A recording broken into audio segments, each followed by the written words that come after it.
Fala pessoal, meu nome é Fernando Teles, eu sou economista formado pela Universidade de Brasília, tenho também a certificação CEA de especialista em investimentos junto à CVM, então sou um consultor financeiro devidamente registrado e autorizado a prestar consultoria e fiz esse canal no YouTube para trazer um pouco das minhas visões dos mundos dos investimentos e negócios aqui para vocês.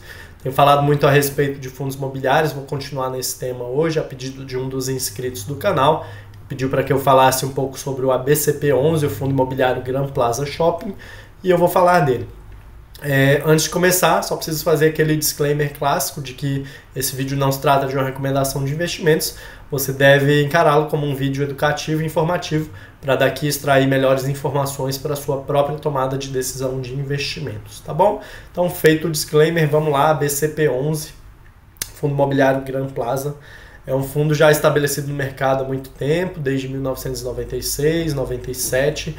Ele conta basicamente com a participação no Gran Plaza Shopping, que é um fundo, um shopping inaugurado nessa mesma época na cidade de Santo André, ali na região do ABC Paulista. Conta também com a participação em um prédio comercial, mas são apenas 3 andares, 5.735 metros quadrados de área bruta locável.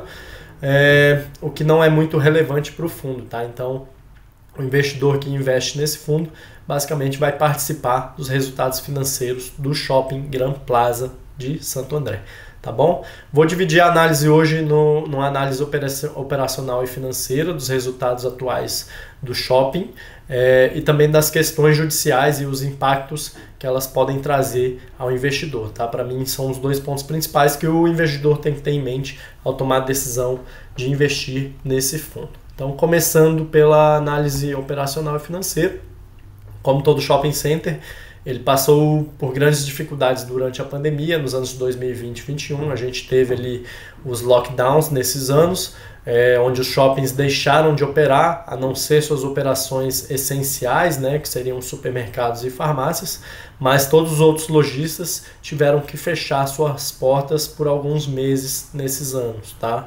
Então aqui a gente tem o registro de 2021, 22 e 23, esse é um dos relatórios mais recentes, agora do ano de 2023. A gente percebe aqui, por exemplo, em 2021, na coluna azul marinho, a gente teve resultado de estacionamento, né, fluxo de estacionamento. Em março e em abril, muito abaixo da média, né, no próprio ano de 2021. Então aqui a gente teve um lockdown. Eu não lembro exatamente quando, mas março, abril é certeza, não sei se fevereiro pegou uma parte também, enfim, tá? Então o fundo, shopping centers em geral, eles tiveram essa dificuldade nesses 2 anos e depois, para se recuperar também, tiveram um certo período de ressaca. Agora dá para a gente dizer que muitos dos shopping centers já recuperaram o patamar de vendas, de dinamismo que eles tinham lá em 2019. O ABCP11, o Shopping Gran Plaza, é um exemplo, né? A gente tem aqui os números de aluguéis recebidos pelo fundo já superiores ao ano de 2021 e ao ano de 2022, apresentando aí crescimento, por exemplo, no mês de agosto agora de 2023, de 10% frente ao ano passado. Então, fluxo de estacionamento também já recuperou, as vendas acumuladas no ano, em 2023 já estão 20% superiores às vendas acumuladas no ano passado.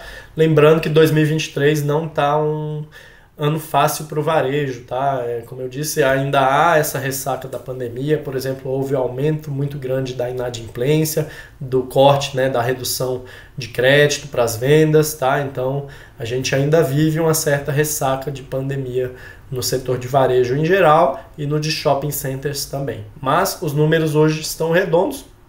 Se a gente for pegar a distribuição do fundo ABCP11 por cota, está no patamar hoje de 50 centavos, olha aí, ó, junho de 2023, julho, agosto, até a data de hoje, por volta dos 50, 60 centavos por cota.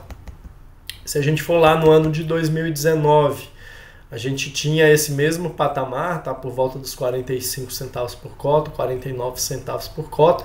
Como o fundo não emitiu não fez nenhuma nova emissão de cotas e nem recomprou cotas nesse período, a gente tem, né, tirando o período de grande volatilidade dos anos 2020 e 2021, um fundo com resultados lateralizados aí desde 2019, tá?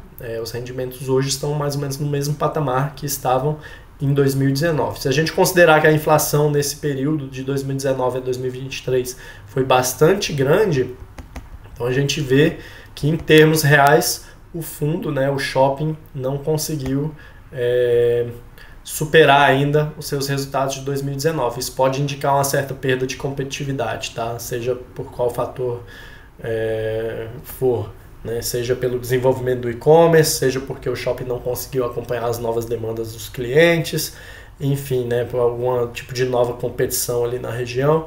Esse tipo de informação eu não tenho acesso, então não posso falar o que exatamente aconteceu, mas a visão que eu quero dar aqui do operacional do shopping é que ele está com bons números, é um shopping já consolidado, está com bons resultados atuais, mas perdeu uma certa competitividade de 2019 até hoje, em decorrência aí de não ter conseguido repassar a inflação. Isso pode ser um reflexo também da situação do varejo atual, como eu comentei, mas é basicamente isso, a situação operacional e financeira do fundo, tá? Níveis de vacância e inadimplência já estão controlados. Hoje o fundo apresenta uma vacância de apenas 2%, que é uma vacância virtualmente zero. Vacâncias de 5%, como ele apresentava nos meses anteriores, são vacâncias totalmente normais, também são vacâncias muito baixas. Eu só me preocuparia em um nível consistente aí, consistentemente alto da vacância, numa faixa superior a 10%, tá? Isso pode sim indicar uma perda de dinamismo tanto do empreendimento quanto da economia, mas só se for algo consistente também. Se for um pico de um mês para o outro e logo em seguida o fundo já se recupere, também não há muito o que se preocupar, porque faz parte do negócio imobiliário, tá? Seja de shopping center, de lajes corporativas, de galpão logístico. Inadimplência teve um pico lá em 2021, mas também já recuperou, né? Em 2021 aqui, esse período, as lojas ficaram fechadas, obviamente tinha lojista que não tinha capacidade de pagar, o shopping center exigia o pagamento, e aí muitos deixaram de pagar, mas provavelmente já resolveram suas dívidas aí, sua situação com o shopping na data de hoje, tá bom?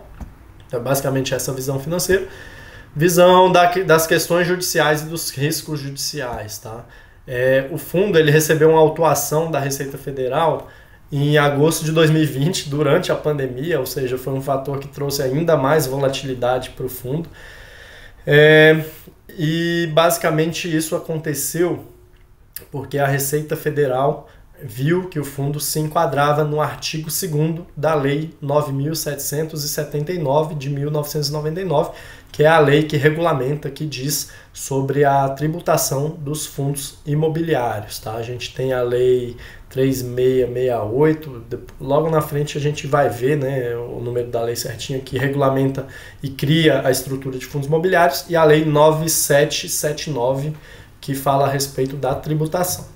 No seu artigo 2º diz, né, sujeita-se à tributação aplicável às pessoas jurídicas, o fundo imobiliário que aplicar recurso em empreendimento imobiliário que tenha como incorporador, construtor ou sócio, cotista que possua isoladamente ou em conjunto com pessoa a ele ligada, né, mais de 25% das cotas do fundo.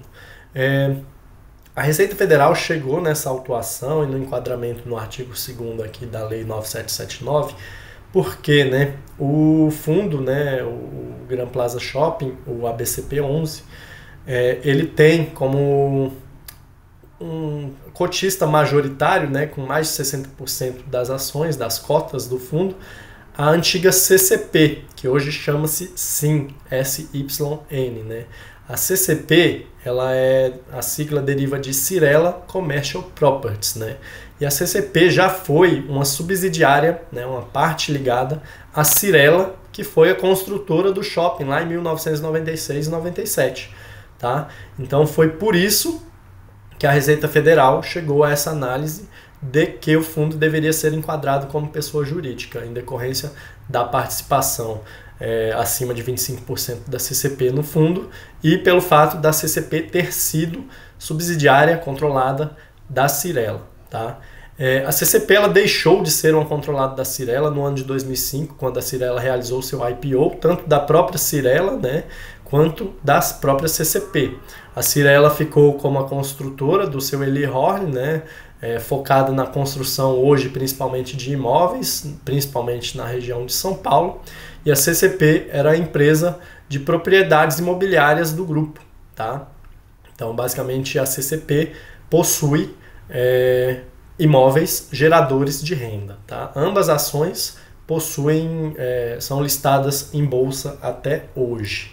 Mas, como eu falei, elas deixaram de ser controladas direta no ano de 2005. Tá? Isso é um fato importante. Aqui tem esse próprio slide, como eu já mencionei, quem construiu o shopping é a Cyrela, a CCP majoritária do fundo com 61,4% no momento da autuação, era controlada da Cyrela até 2005. Por isso o entendimento da Receita Federal de que o fundo deveria ser tributado como pessoa jurídica e pagar os valores devidos, né, em atraso, o impostos que deixou de recolher por conta disso nos anos anteriores, bem como multas e juros, tá, pelo atraso no pagamento.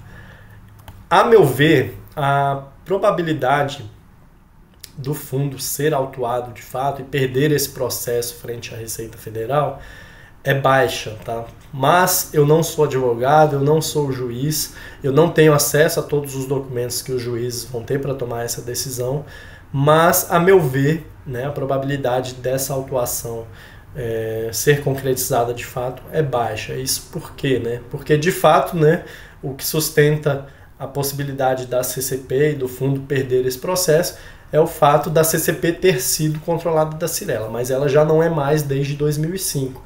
E a autuação chegou em 2020, tá? Então, muito provavelmente essa infração já teria prescrito e não seria mais válida ali no momento, né, no ano de 2020, quando a CCP já não tinha mais relação com a Cyrela. Pode ser que a Justiça tenha outro entendimento, né? Mas eu acredito mais nessa hipótese da não condenação e do não pagamento da autuação fiscal por parte do fundo. Tá? Outro ponto que pode embasar essa minha perspectiva é o fato de que o fundo imobiliário, né, a lei que regulamenta a tributação dos fundos imobiliários é do ano de 1999, enquanto o fundo foi estabelecido e entregue, né, e construído antes desse período, tá, em 1996 e 97. E uma lei ela passa a ter vigência e valor de fato a partir do momento que ela é promulgada, né? Ou seja, essa lei estaria vigente a partir de 1999, não afetando as condições anteriores. Tá? Então, isso é um ponto que a própria Rio Bravo, gestora desse fundo, defende, mas, novamente, isso tudo vai depender do entendimento da Justiça e esse processo pode ser que leve algum tempo ainda. Se a Justiça determinar, né, que o fundo perdeu e deve pagar o montante da autuação para a Receita Federal, o montante calculado pela própria Receita Federal é no valor de 159 milhões de reais, e isso é um passivo que o fundo terá que pagar, ou seja, né, é responsabilidade do fundo, que indiretamente vira uma responsabilidade dos cotistas de acordo com a sua participação no fundo, tá? Então, esse valor foi calculado em 159 milhões de reais lá em 2020, correspondente aos anos de 2019 e 2018.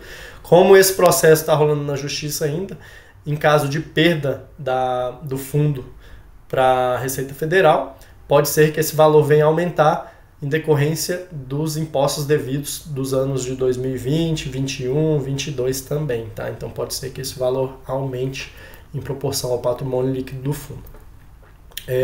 Quais as diferenças entre os regimes tributários, tá? Caso o fundo seja enquadrado como pessoa jurídica, além dessa multa aí de 159 milhões de reais estimados, o fundo tem que ser enquadrado, teria que ser, né? Porque houve a cisão também, vou entrar logo em detalhes em seguida, mas o fundo teria que ser enquadrado como pessoa jurídica e deveria, então, recolher impostos de acordo com a tributação de pessoa jurídica. E qual a diferença da tributação entre o fundo imobiliário e uma pessoa jurídica, né? Isso só para a gente ter um entendimento um pouco maior aqui da situação, mais uma vez batendo na tecla de que eu acho que essa situação específica dos impostos futuros a pagar do enquadramento do fundo como pessoa jurídica já tenham sido superados através da cisão que ocorreu no final do ano passado. Tá? Mas, de qualquer forma, Tributação de FII, eu puxei essa informação aqui da própria demonstração financeira do Fundo Imobiliário ABCP11, tá? Então a gestora diz aqui na sua demonstração financeira: o fundo, por ser constituído sem personalidade jurídica e sob a forma de condomínio fechado, nos termos dos artigos 1º e 2º da Lei 8668, que é a lei que estrutura os fundos imobiliários no mercado brasileiro, do ano de 1993, não é contribuinte de impostos como PIS, COFINS, CSLL e imposto de renda, estando, porém, obrigado à retenção do imposto de renda na fonte incidente sobre as receitas financeiras obtidas com aplicações em renda fixa do saldo de caixa, ou seja, rendimentos financeiros que o fundo tenha com a aplicação do seu caixa, eles precisam recolher imposto de renda, a não ser que esses rendimentos financeiros sejam derivados, né? O fundo invista em LCIs, em CRIs, em letras hipotecárias, em cotas de outros fundos imobiliários e cotas de FIAGRO, tá? Que são todos instrumentos do mercado financeiro imobiliário, tá? Então, esses instrumentos financeiros eles possuem um benefício fiscal também. Que poderá ser compensado quando do recolhimento de imposto de renda retido na fonte sobre a distribuição de resultados aos cotistas. Normalmente a pessoa física ela não tem imposto de renda recolhido, porque normalmente ela tem uma participação abaixo de 10% no patrimônio líquido do fundo, e normalmente ela participa de fundos com mais de 50 cotistas antigamente, e hoje com a nova lei fresquinha saindo aí do forno, 500 cotistas em cada fundo, tá? De outra maneira, o fundo é tributado nos seus rendimentos distribuídos em 20% do imposto de renda. Tem também os ganhos de capital que são tributados, tá? Caso você compre uma cota de um fundo imobiliário e venda com lucro, você tem que apurar esse lucro, esse ganho de capital, e 20% desse valor você paga como imposto de renda, tá bom? Então essa é basicamente a tributação do fundo imobiliário, basicamente não tem uma tributação, tá? Em comparação com a tributação de pessoa jurídica, que é essa aqui, tá? Eu tomei como exemplo o formato de apuração do lucro em forma de lucro presumido. A gente tem a possibilidade também de apuração através do lucro real.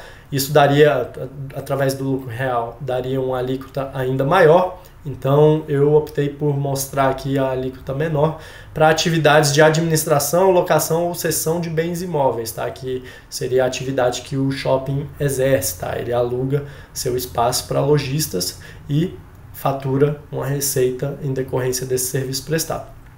Caso a atividade seja de compra e venda do imóvel, a tributação é outra também, tá? Mas trazendo como exemplo, lucro presumido para atividade de administração, locação ou cessão de bens imóveis, a gente vai ter essa configuração de tributação para pessoas jurídicas, tá? A gente tem imposto de renda de pessoa jurídica de 15% alíquota sobre 32% da receita bruta. Tem CSLL de alíquota 9% sobre 32% da receita bruta.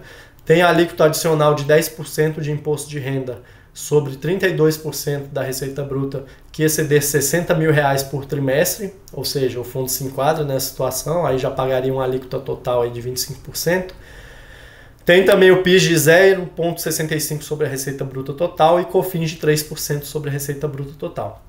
Se a gente fizer as contas e chegar na proporção aqui de quanto da receita bruta total deveria ser paga pelo fundo caso ele seja enquadrado como pessoa jurídica, a gente chega a uma alíquota total de 14,53% sobre a receita bruta total que o fundo deveria pagar como impostos para o governo, tá? Isso é um impacto bastante grande, comparado com uma alíquota, né, que seria de 0% sobre a receita bruta na estrutura de fundo imobiliário, a gente já passaria para um custo adicional aí de 15% sobre a receita bruta em forma de impostos, tá? Isso, obviamente, vai aumentar as despesas do fundo, vai diminuir os resultados distribuídos para os cotistas, né? Diminuir o rendimento por cota e, consequentemente, diminuir o valor de mercado do fundo na mesma proporção, tá? No dia seguinte que essa decisão for tomada.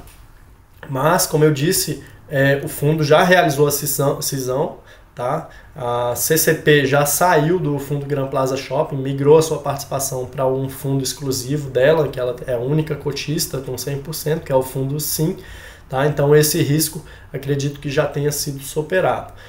Aqui à esquerda a gente tem a configuração do fundo no momento da autuação e nos anos anteriores, né, de 1996 até ali a 2020, quando foi feita a autuação, o fundo tinha essa configuração, com a SIM, antiga CCP, com 61% de participação, né, 61,41%, ou seja, uma participação acima dos 25%, e por isso gerou-se esse entendimento da Receita Federal de que o fundo deveria ser enquadrado como pessoa jurídica. E os outros investidores minoritários, sejam pessoas físicas, outros fundos, o HGBS tem uma participação de 5% nesse fundo, ali com quase 40% de participação. Tá bom? E essa configuração tinha participação, o fundo Gran Plaza Shopping tinha uma participação de 98,37% no shopping em si. Foi feita a cisão, né? O patrimônio líquido correspondente à parte da CCP foi transferido para um outro fundo, e o fundo Gran Plaza Shopping hoje permanece só com o patrimônio dos investidores minoritários, tá? Então, anterior à autuação e à cisão, a gente tinha um patrimônio líquido total aí estimado em 1,1 bilhão de reais do fundo, e o fundo passou a ter um patrimônio líquido depois da cisão de apenas 433 milhões de reais, tá? Isso é simplesmente decorrente da saída da SIM, tá? Não houve uma perda de valor aqui, um sumiço de patrimônio, nem uma venda do imóvel, houve simplesmente a transferência da participação das cotas da SIM, da CCP, do ABCP11 para o fundo exclusivo hoje SIM, que levou a sua participação aí de 690 milhões de reais. Tá? Então é basicamente isso. Hoje os investidores que compram a ABCP11 estão comprando basicamente esse fundo aqui, que é 100% detido por investidores minoritários do empreendimento, do Shopping Gran Plaza. E, a meu ver, não há mais esse risco do fundo ser considerado como pessoa jurídica e ter que ser tributado como pessoa jurídica para o futuro. Mas a justiça brasileira às vezes aparece com umas jabuticabas aí, umas decisões um pouco controversas, né? Então só o tempo irá dizer o que vai acontecer com esse fundo. Chegando às conclusões aqui, um imóvel satisfatório, é um shopping com bons resultados, mas que perdeu uma certa competitividade desde a pandemia. Ao meu ver, não é um shopping joia da coroa, como um Morumbi Shopping ou um Barra Shopping lá no Rio de Janeiro. É um shopping como qualquer outro, um shopping que está ali na média dos resultados. Você comprando a participação no ABCP11, hoje você garante a participação em um fundo que tem apenas uma posição minoritária em um único shopping, né? Uma posição de 37,96% em um único shopping. Eu particularmente já não gosto de fundos que têm apenas, mesmo que seja 100% de um único empreendimento, eu não gosto. Eu prefiro fundos que tenham uma base muito mais diversificada de imóveis. E aí você participar de um fundo que tem uma participação minoritária em um único empreendimento, a meu ver, não é algo atraente, não é um investimento atraente. Além disso, você vai ter o risco de ter que arcar aí, né, com 14% do seu patrimônio investido no fundo, caso o fundo perca o processo com a Receita Federal e tenha que pagar ali os estimados 159 milhões, que é um valor que pode inclusive aumentar, como eu falei, né, se incluir aí os anos de 2020, 21, 22, que o fundo deveria ter recolhido como pessoa jurídica, se essa for o entendimento da justiça, tá? Então, no mínimo, você já perderia ali 14% do seu patrimônio investido no fundo, caso o fundo perca o processo, e poderia ter que perder um pouco mais aí a depender da decisão judicial, tá?